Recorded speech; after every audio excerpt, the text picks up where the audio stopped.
Welcome to the City Schools Division of Bacoor.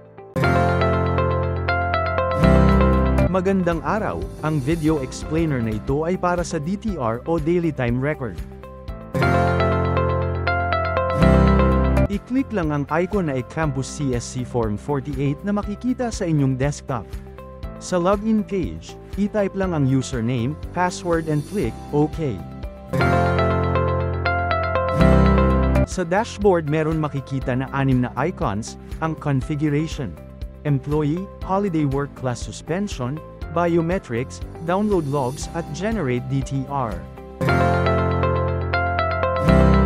Unahin muna natin ang configuration. Sa part na ito, ating ilalagay ang mga oras ng pasok ng mga teachers kung sila ay shifting o hindi. Sa non-teaching personnel naman, ang ating gagamitin ay ang default o 8 AM to 5 PM.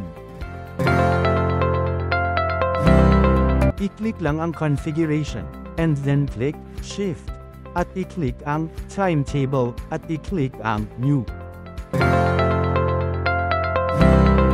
Sa timetable o schedule ilagay lang ang pangalan ng pasok ng teachers, halimbawa, AM shift o AM shift 5:30 AM to 12 PM. Sa type, piliin ang AM at ilagay sa AM in ang 5:30 AM, sa AM out naman ang 12 PM. At sa work hour ilagay ang 6. And then click Save. Kung meron pang ibang oras ng pasok, ulitin lang ang proseso. At pumunta sa pangalawang icon, ang Employee.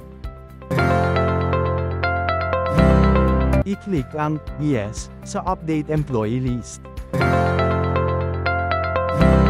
Sa bandang taas na kaliwa, right-click ang mouse sa may DepEd, para ilagay na natin ang pangalan ng principal para nakaset na ito sa DTR, i-click ang Edit Department, sa Signatory, ilagay ang pangalan ng inyong principal, at position and click Save. Ngayon, ilagay naman natin ang mga oras ng pasok ng mga teaching and non-teaching personnel. E-double-click lang ang personnel, at sa shift, piliin kung AM shift o anong oras ang kanyang pasok. Saka palitan ang draft copy, official DTR. And then click Save. Isang beses lang naman ito gagawin. Kung ang teacher o non-teaching personnel ay umabsent o umattend sa training o seminar, ilagay na agad ito sa system, i-click lang ang teacher o non-teaching personnel, then click DTR. I-click ang tab na Leave, and click New. Meron dialog box na lalabas, at ilagay ang date, at type ng leave, ilang araw na umabsent, at reason. And then click Save. Kapag umattend naman ng trainings o seminars o iba pang mga activities, i-click lang ang daily activity, click New, at ilagay ang date, at activity, and then click Save. Holiday, work and class suspension naman, dito ilalagay natin kung meron mga suspension of classes and special holidays. I-click ang New, ilagay ang date at ang holiday, piliin kung ito ay whole day o half day, and click Save. Kapag sem break naman o iba pang mga activities na oras ng pasok ay magiging 8 AM to 5 PM, i-click lang ang break, ilagay ang date from, and date to, at i-click ang Save. Mahalaga ang part na ito dahil ang mga schedule ng ating mga teachers ay hindi pareho, meron AM shift at PM shift. At panghuli para makapag-print ng DTR, i-click ang Generate DTR.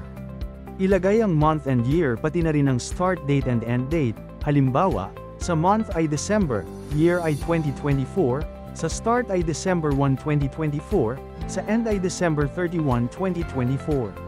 Saka i-click ang Download Lags. I-click lang ang OK sa Finished Saving Lags. At i-click ang Save Lags.